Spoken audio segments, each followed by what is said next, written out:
¿Cuántos creen eso? ¿Cuántos lo creen? Dios nos ha dado muchos motivos para sentirnos bendecidos, para sentirnos amados, para sentirnos protegidos, para sentirnos cuidados. Amén. Y mientras salen los niños ahí, usted va a ubicar en su Biblia, por favor, en el libro de Efesios, en el capítulo 2, se va a ubicar ahí.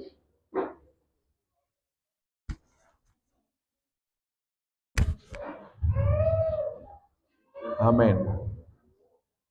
Bueno, y este mes por fin llegamos al libro que centra el versículo que tomamos como base para definir el lema que íbamos a trabajar este año, que lo podemos decir a una sola voz. ¿Cuál es el lema de este año? Una vida digna de su llamado, ¿cierto?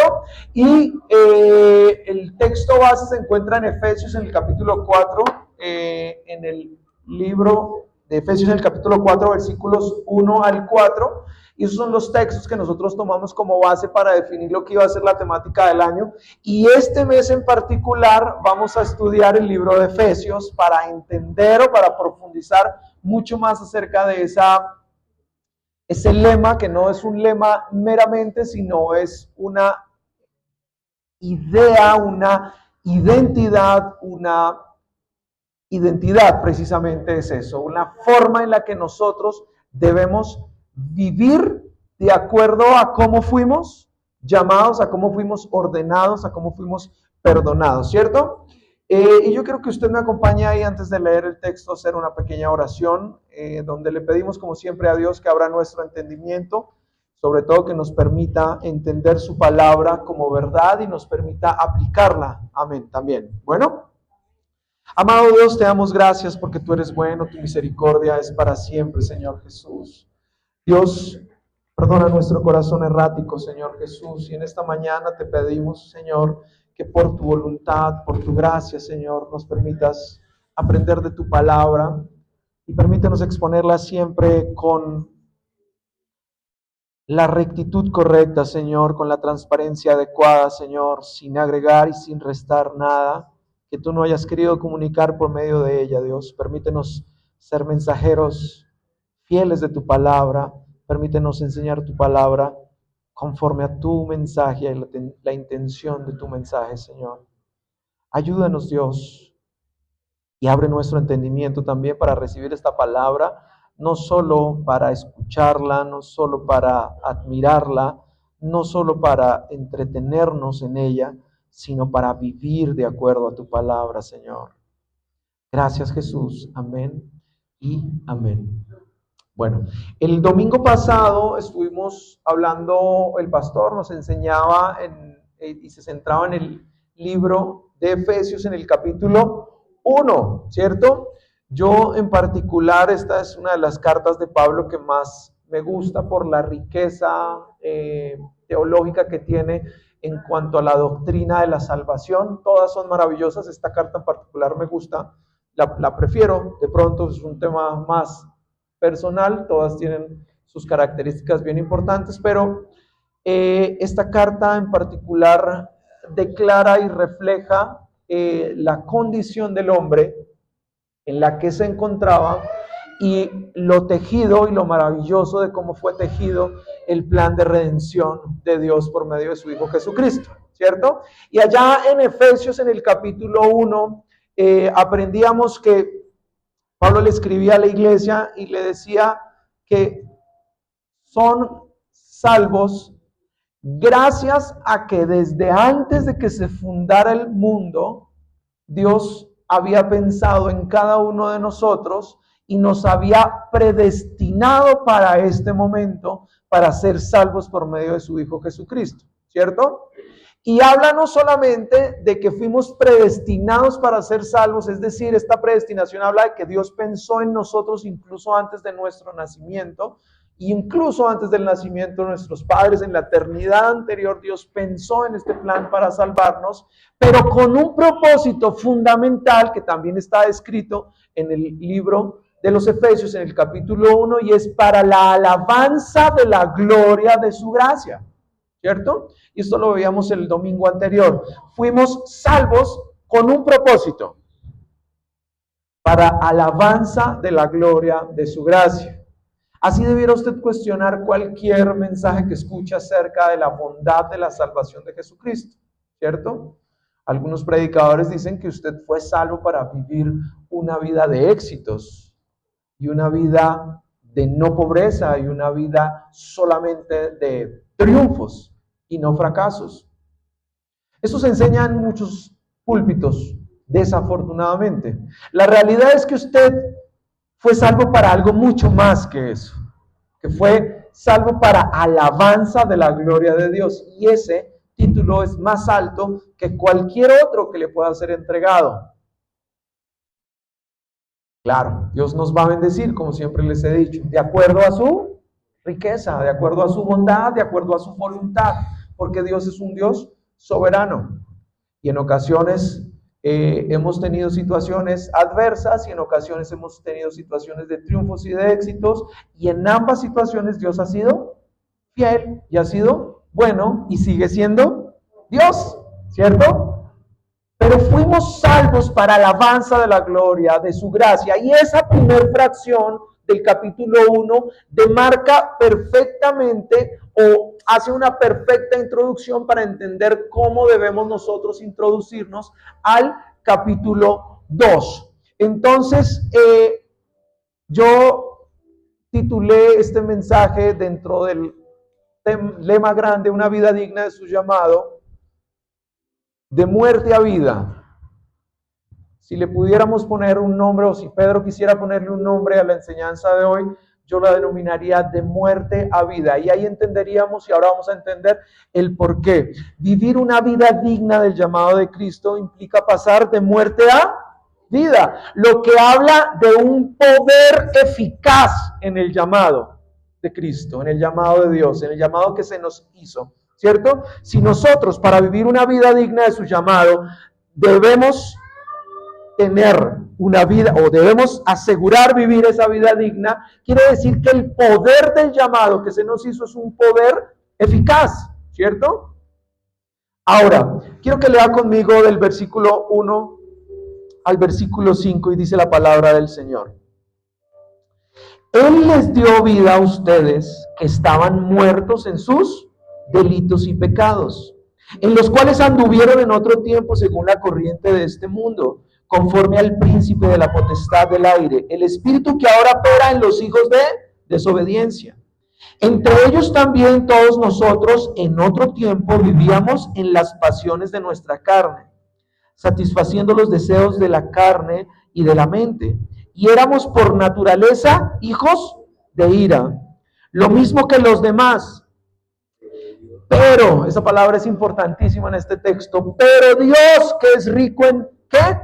En misericordia, por causa del gran amor con que nos amó, aun cuando estábamos muertos, vuelve y repite, en nuestros delitos, nos dio vida juntamente ¿con quién? Con Cristo. Por gracia ustedes han sido salvados. Vamos a dejar hasta ahí en esta primera fracción. Y este primer punto, si usted está tomando nota, yo lo escribiría como de la muerte espiritual a la vida en Cristo.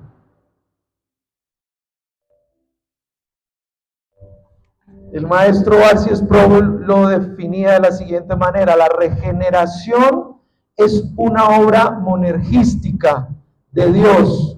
Monergística quiere decir que no depende de usted, fue decisión de Él, donde el hombre no coopera en su nuevo nacimiento. Así definía R.C. Sproul la salvación.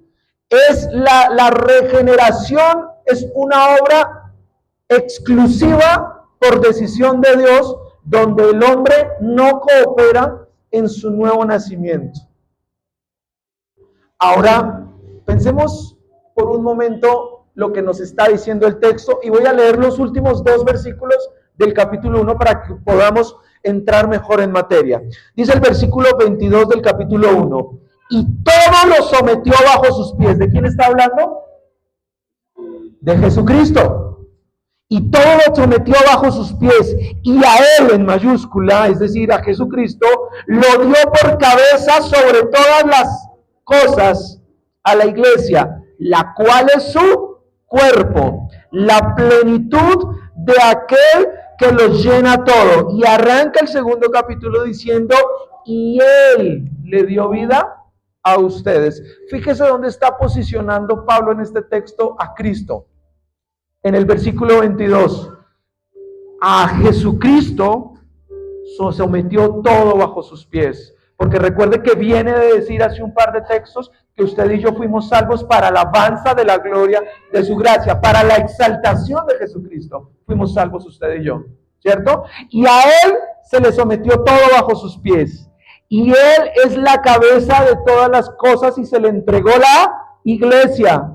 Nosotros, a Él le fuimos entregados. ¿Recuerda usted las palabras de Jesús cuando Él dice que vino a recibir lo que el Padre le entregó y lo que Él me ha entregado, nadie lo arrebatará de mi mano? ¿Se acuerda de esas palabras de Jesús en los evangelios? Bien, a eso se refiere, a la iglesia, la cual es su cuerpo, la plenitud de Cristo que lo llena todo. Y ahí se arranca el texto en el capítulo 2 diciéndole, y Él les dio vida cuando ustedes, cuando nosotros, cuando todos estábamos ¿cómo? Muertos en nuestros delitos y pecados. No sé, y no me atrevo a dar un juicio de valor, Pablo utiliza dos palabras en este momento cuando escribió la carta, y dice delitos y pecados. Y el como está escrito en el griego se refiere a dos cosas diferentes que podrían asemejarse a un mismo punto. Y la palabra delitos se asemeja a alguien que se resbala continuamente, pero no solo que se resbala, sino que al resbalarse se va alejando de algo. Como cuando usted está en una montaña y se resbala y se vuelve a parar y sigue caminando y se resbala, pero cada vez que se resbala, se aleja más de la cumbre de la montaña. Ese es como el contexto de cuando se utilizaba esa palabra delitos. Y pecados, como está escrito, se refiere a cuando alguien equivoca al darle al blanco, como un error de disparo. Cuando usted y yo nos estábamos resbalando continuamente y nos alejábamos cada vez más de Cristo, cuando usted y yo intentábamos hacer las cosas y errábamos siempre en el blanco, ahí en ese momento Jesús se acerca y nos da vida. Y eso es lo que está diciendo Pablo. Él nos dio vida cuando estábamos muertos en nuestros delitos y pecados. Y Pablo hace una, no analogía, más bien hace una partición, un antes y un después. Cuando ustedes o donde ustedes anduvieron. ¿Tiempo qué? Tiempo pasado. Hermano Pedro, ¿qué pasa si volvemos a pecar? Bien, por ese pecado también murió Jesucristo. Solamente que su conciencia de pecado hoy es distinta. Porque la conciencia de pecado antes de conocer a Jesucristo es una conciencia que no redarguye nuestro corazón. Pecamos y no pasa nada, no nos podemos acostar tranquilos. Si usted ha sido regenerado por Jesucristo, si usted ha pasado de muerte a vida espiritual, cuando usted peca, no se puede ir a la cama tranquilo. Porque el Espíritu de Dios lo redarguye. El Espíritu de Dios lo lleva a su corazón a entristecerlo a causa del pecado. Por eso, la mejor forma de entender que esa regeneración que usted y yo tuvimos, no la tuvimos porque nosotros hayamos hecho algo en sí mismos, sino porque desde antes de que naciéramos, Dios ya sabía que usted se iba a llamar como se llama, que usted iba a ser como era. Él ya sabía cómo iba a ser su cabello. Cada uno de su cabeza está contado. Él ya sabía cómo iba a ser usted. Él ya lo conocía. Y Él tejió un plan maravilloso en el que usted y yo no tuvimos nada que ver. Este pecado original que se habla en la Iglesia Católica, donde todos los niños nacen con el pecado original,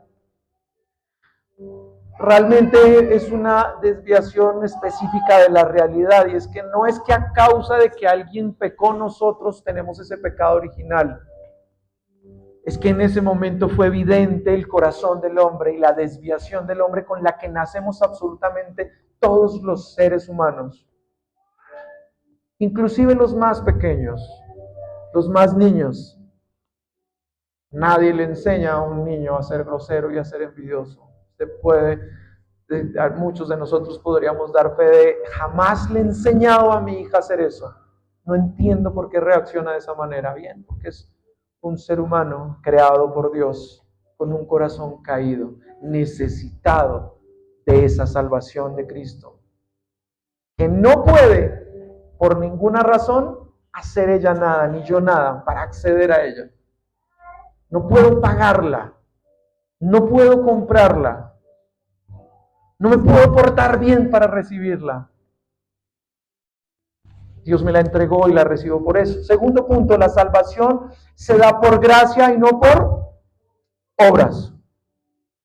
Yo lo ilustraría de la siguiente manera. Un niño que es adoptado no hace nada por ganarse el amor de sus padres, es amado por decisión soberana de los padres.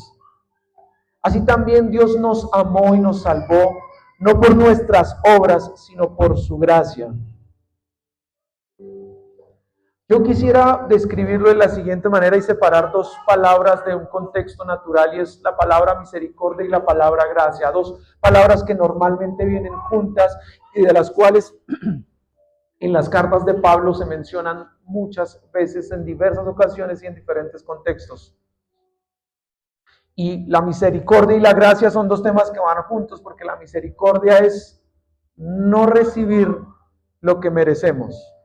Eso es misericordia, la compasión de no recibir lo que merecíamos. Pero la gracia es recibir lo que no merecíamos. Lo explico de una manera para que me entienda. Mi hija se porta mal.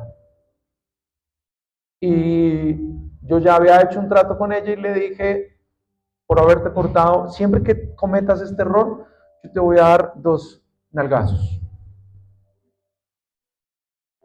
Ella comete su error y yo le doy un nalgazo. Ella sabe que se merecía 2, pero yo solo le di 1. Luego pasó la tarde y nos fuimos al centro comercial. Esto es un ejemplo, no pasó en realidad. Y nos comimos un helado y una cajita feliz de la que le gustan a los niños. Misericordia fue no haberle dado los 2 correazos, que era el castigo que ella se merecía.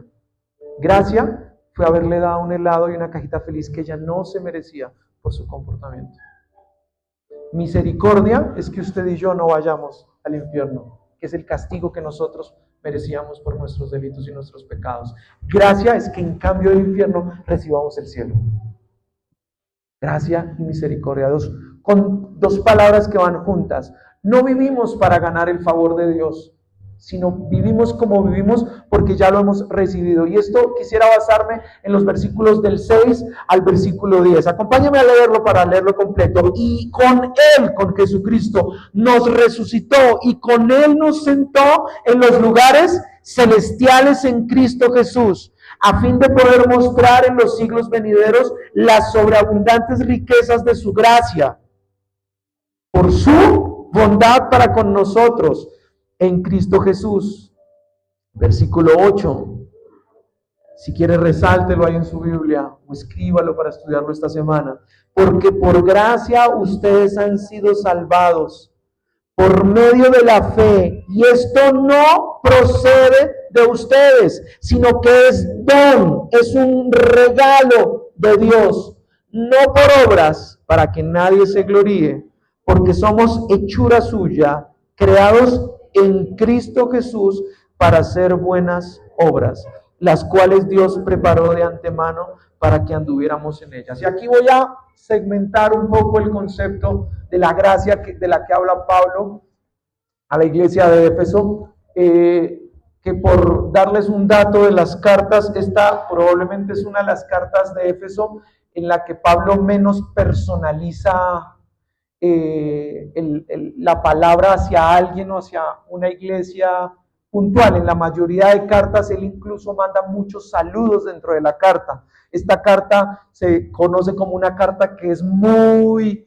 polivalente o plurigeneral, si lo pudiéramos decir de esa manera, es decir, muy transversal, aplicable a cualquier contexto de iglesia.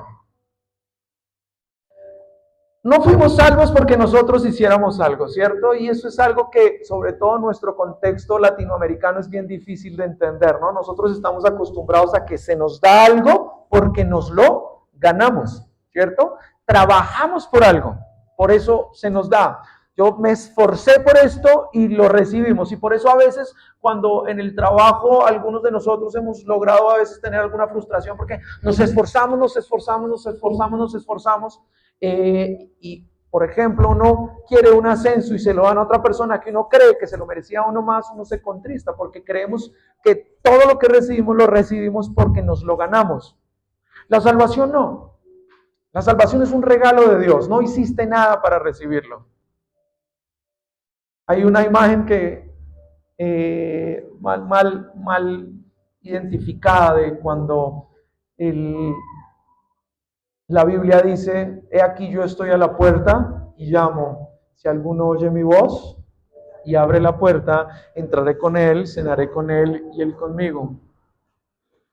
Y en muchos libros y demás se dibuja un Cristo afuera de una puerta, a veces oscuro, a veces lloviendo. Un Cristo como pidiendo permiso para entrar, a ver si alguien de pronto le abre la puerta. Esa no es la posición de Dios. Jesús es el Rey soberano. Él no tiene esa condición. Y cuando concebimos la salvación de esa manera, creemos que nosotros tomamos la decisión de ser salvos y de venir a la iglesia. Y fui yo quien acepté al Señor Jesucristo. Y no fui yo quien aceptó al Señor Jesucristo. Jesús tejió un plan maravilloso para que alguien me diera un mensaje, que por medio de la fe yo posara mi confianza en Jesucristo. Y a causa de eso soy salvo. No porque me lo haya ganado. Ahora, entonces, hermano Pedro, como somos salvos por gracia, podemos hacer lo que queramos y no pasa nada porque Jesús murió por mis pecados de antes y por los que probablemente cometa luego. Bueno, en efecto, Jesús murió por todos los pecados, los de antes, los de ahora y los que vienen. Pero la muerte y la resurrección en Cristo nos da una nueva identidad. Quiere decir que no vivimos para ganarnos esa salvación, o más bien, no vivimos como vivimos para ganarnos esa salvación, sino vivimos como intentamos vivir porque ya la recibimos. Las buenas obras no son la raíz de nuestra salvación, son el fruto de nuestra salvación. Las buenas obras no son la razón por la que usted y yo somos salvos. Las buenas obras son el efecto, el fruto, lo que evidencia que usted y yo somos salvos. Y puesto de esa manera, ahora asumo una identidad que me permite ver con claridad, vivir una vida digna de su llamado. ¿A qué se refiere Pablo con vivir una vida digna de su llamado? Es una exhortación a la iglesia de: ustedes fueron salvos por medio de la muerte del Señor Jesucristo. Ahora deben mostrar esa nueva manera de vivir. Nuestros delitos y pecados en los que antes andábamos de manera errática, sin conciencia del pecado, hoy son perdonados y entendemos con conciencia, lo que nos lleva a nuestro tercer punto, y en el versículo 11 al versículo 18 lo especifica y lo explica mucho mejor: la reconciliación vertical con nuestro Creador, que asimismo nos da una reconciliación horizontal con el resto de las personas. Visto de esta manera, un muro separa dos pueblos enemigos. Por ejemplo, el muro de Berlín, si usted ha escuchado de él, posterior a las guerras en Europa, Primera y Segunda Guerra Mundial, la mitad de Alemania tomó un esquema político mucho más comunista, agobiado por la Unión Soviética, y la otra mitad mucho más capitalista, y se les ocurrió la maravillosa idea de hacer un muro para dividir a Alemania en dos, la Alemania oriental y la Alemania occidental. Ese muro dividía a las personas, nadie podía pasar de la Alemania oriental a la Alemania occidental, era prohibido, incluso los perseguían y los mataban. La Alemania occidental, un poco más capitalista, permitía la libertad en el comercio y digamos que tenían cierta libertad, pero tampoco pasaban, había un muro que los dividía. Luego de que cae el muro, la lluvia de alemanes pasando de un lado al otro era impresionante, lo puede usted ver en los libros, lo puede ver en los documentales. Jesús no solo rompió el muro, estableció un puente de conexión. No solo quitó el pecado, abrió el camino e hizo el camino. De hecho, él mismo es el camino, el único camino. El versículo 11 dice, por tanto recuerden que en otro tiempo ustedes los gentiles en la carne, que son llamados incircuncisión, por la tal llamada circuncisión hecha en la carne por manos humanas. Hago una pausa acá. Pablo le estaba hablando a la iglesia ¿de qué? De Éfeso, ¿cierto? Voy a ponerlos un poquitico en contexto. ¿Qué era Éfeso en ese momento? Era una ciudad comercial con un potencial comercial muy alto. Era una ciudad importante. Jonathan, si no estoy mal, en algún momento, no sé si aquí un domingo en un discipulado en las clases de los líderes, nos mostraba un mapa y nos llevaba por Google Maps a Turquía. Donde hoy está Turquía, donde hoy es Turquía, ahí era Éfeso. Y si usted se pone a analizar geográficamente, Éfeso quedaba a la costa del mar Mediterráneo y conectada directamente o para pasar por tierra a Europa, a la Asia Menor y hacia Europa. Era una ciudad muy importante en términos de comercio. Por lo cual, ¿qué pasa con una ciudad muy importante en términos de comercio? Pensemos hoy en una ciudad muy importante o un país muy importante en términos de comercio. Pensemos en Estados Unidos, por ejemplo, ¿cierto? En Estados Unidos, si usted va a California, seguramente, o más bien, si usted va a las zonas como Miami, California, va a encontrar muchos nichos latinos. Si usted va más hacia el norte, va a encontrar muchos nichos asiáticos. Pero es muy común en Estados Unidos encontrar muchas personas que no son norteamericanas, que son extranjeros. ¿Por qué? Porque es un centro internacional de negocios. No sé si a esta altura estaba Éfeso, pero era una ciudad comercial con bastante fuerza. Por eso Pablo le está hablando a una iglesia con gentiles.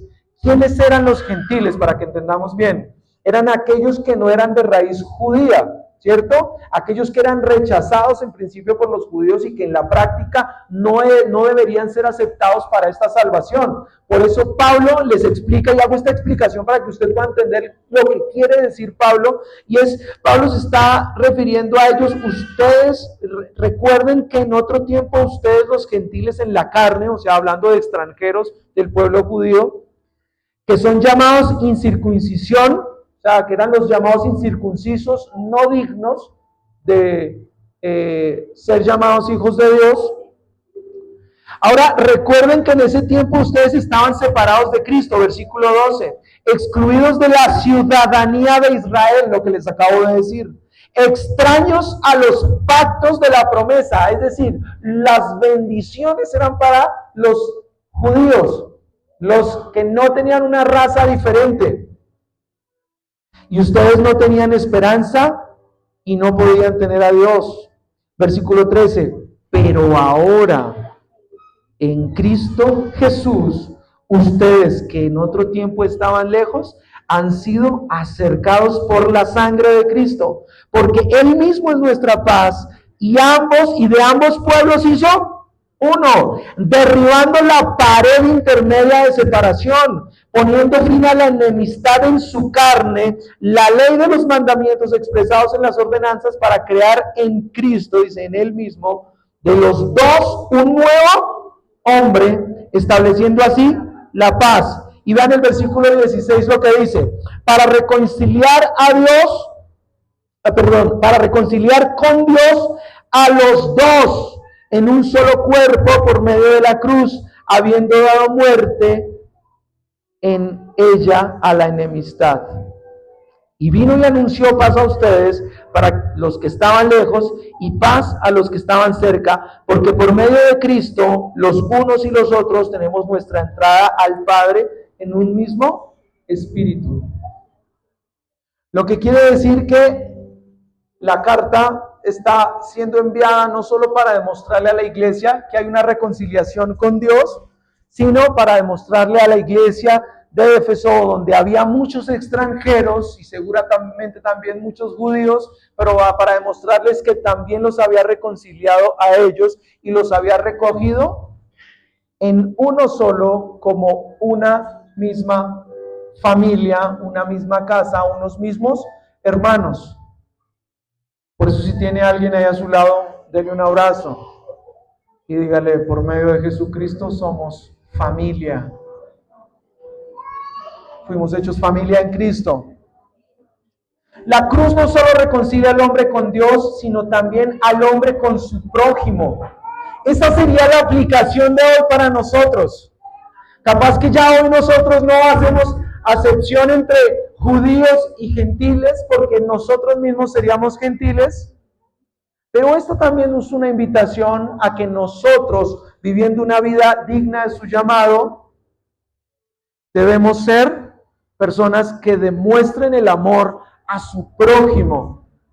Y demostrar el amor a su prójimo implica demostrarlo como lo enseña a Dios. Demostrar el amor al prójimo es enseñar amor a los demás con misericordia y con gracia. Ay, aquí también no se puso tan chévere la forma en la que debo dar amor a mi prójimo. ¿Cómo así que con misericordia y con gracia? Sí, exactamente. No le dé a su prójimo lo que él merece desde su perspectiva. Al contrario, entréguele lo que no merece. Su vecina del apartamento de al frente, todos los días a las 11 de la noche le da por escuchar música a todo volumen y no hay nadie que la calle. Ella no se merece su respeto. Usted debe darle respeto. Ella se merece una buena retroalimentación, una queja en la administración para que le pongan una multa. Pues bien, Dios nos enseña a orar con misericordia, y orar con misericordia es no pagarle como se merece, más bien pagarle como no se merece, con gracia.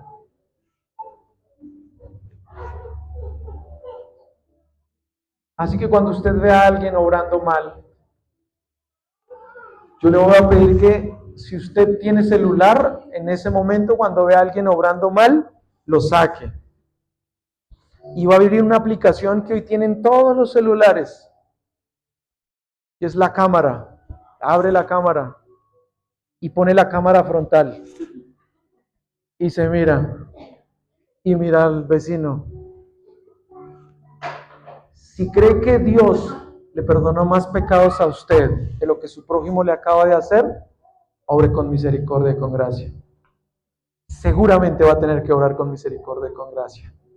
Es la mejor forma de entenderlo. Hay una reconciliación con el hombre. Cuarto, somos ciudadanos del reino y miembros de la familia de Dios. Piensen que aquí hay algún hermano extranjero. No vino nuestra hermana Nancy. Piensen que un inmigrante, capaz, como cualquier persona que salió de su país, deja su patria, recibe la ciudadanía de la patria a la que llega, y no solo recibe la ciudadanía, sino es adoptado en la familia real. Así somos nosotros, somos extranjeros, pero pasamos de ser extranjeros a ser hijos por medio de Cristo. Jesús en su amor nos llamó, dijo, siéntese acá conmigo en la mesa. Ya no te sientas extranjero, no te tienes que sentar en la mesa de allá. Ven y te sientas en mi mesa. Ese es el llamado de Dios, ese es el llamado de Cristo. Por medio de Él podemos acercarnos a la mesa. La iglesia no es una institución humana, sino una comunidad redimida por Dios para su gloria. Esta es una cita de una enseñanza de R.C. Sproul. La iglesia no es una institución humana, sino una comunidad redimida por Dios para su gloria. En la gracia nosotros fungimos de manera pasiva. Fuimos salvos por medio de Jesucristo. Es como que mi hija se tira a la piscina, no sabe nadar, se está ahogando y yo la saco del agua. ¿Qué tuvo que ver ella en la salvada? Lo único que hizo fue estarse ahogando. Pero para salvarse no hizo nada. Fue pasiva en la salvación y yo fui activo en la salvación. Eso somos nosotros en Cristo. Ahogándonos, lo único que hicimos fue pecar. Y Él nos saca. Valorar la iglesia como nuestra verdadera familia y participar activamente en la vida del cuerpo de Cristo sería una buena aplicación de este texto. Si fuimos reconciliados como hermanos y la iglesia no son un par de paredes donde venimos algunas veces en la semana para reunirnos, esto es mucho más que un lugar. Somos iglesia, somos parte del cuerpo de Cristo y de hecho en la escritura, como parte del cuerpo de Cristo, hacen unas preguntas retóricas como: ¿quién de ustedes, si le duele un pie, la mano se pondría alegre o el resto del cuerpo ignoraría eso? Es tan simple como que usted se meta una espina en el dedo meñique. ¿Le ha pasado alguna vez? No le incomoda todo su cuerpo, no le fastidia todo su ser hasta que se la saca. ¿Siente paz el dedo o siente paz todo el cuerpo? Todo el cuerpo. Así que es maravilloso que usted y yo, como miembros de una comunidad activa, como miembros de una iglesia, como miembros del cuerpo de Cristo, nos preocupemos los unos por los otros. Y eso significa también vivir una vida digna de su llamado. Yo no puedo estar tranquilo con la intranquilidad de un hermano. No estaría bien. Quinto, el templo santo donde habita Dios. Versículos 21 y 22, voy a leerlo. Perdón, 21.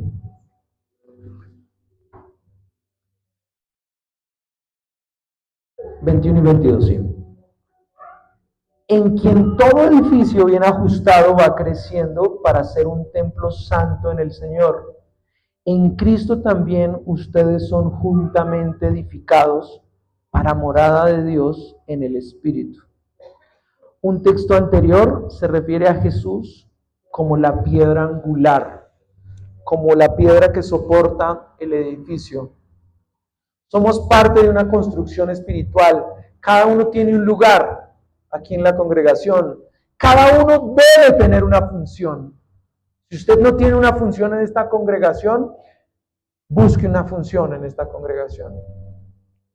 Cuando yo estoy en la tienda, a veces paso por el piso de venta y veo a algunos de los vendedores como que no hay nada que hacer, los veo como parados, a veces en el celular. Entonces yo les pregunto: ¿cómo vas? Bien, jefe. ¿Qué estás haciendo? No, estoy aquí pendiente de los clientes. ¿De cuáles clientes? No hay todavía ninguno. No, por eso estoy aquí. Yo le pregunto: ¿no hay nada más que hacer? Me dice: no, jefe, ya hice todo. Entonces yo lo llamo para un lado y le explico un par de cosas. Le digo: mira, esto está mal porque los colores no se ubican así. Acá las tallas las tienes que poner de esta y de esta manera. Y acá, si te das cuenta, faltan tallas S, tallas M, las tallas que más vendemos. Si no están ahí, los clientes se van a pasar al almacén de al frente.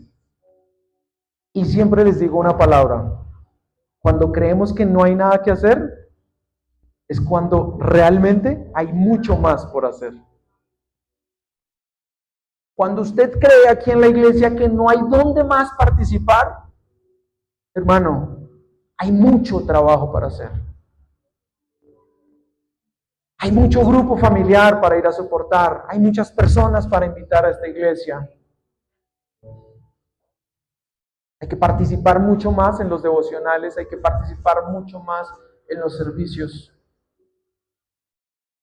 Movimos los devocionales del martes a la oración que se hacía a las 5 de la tarde, que en muchas ocasiones, seguramente muchos de nosotros ahora estamos trabajando, y en muchas de las ocasiones solo oraba la hermana Dora, el hermano Alfonso y el pastor.